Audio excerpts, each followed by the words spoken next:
بسم اللہ الرحمن الرحیم۔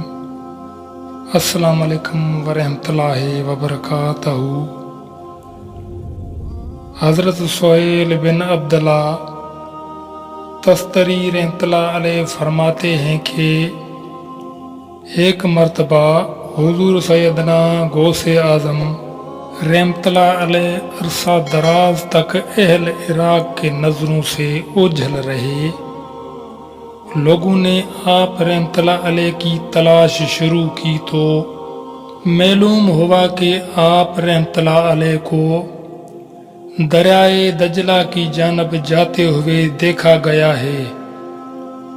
جب آپ رحمۃ اللہ علیہ کو تلاش کرتے ہوئے لوگ دریائے دجلہ کے کنارے پہنچے تو دیکھا کہ آپ رحمۃ اللہ علیہ پانی پر چلتے ہوئے آ رہے ہیں۔ اس دوران مچھلیاں بکثرت آپ رحمۃ اللہ علیہ کی خدمت میں حاضر ہو کر سلام عرض کر رہی تھیں۔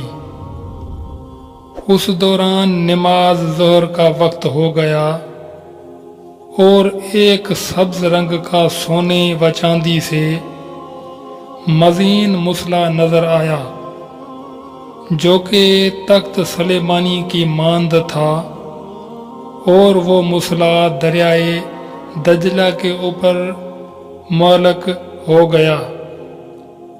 جب وہ مسلح بچھ گیا تو بہت سے لوگ آئے اور اس مسلح کے برابر کھڑے ہو گئے۔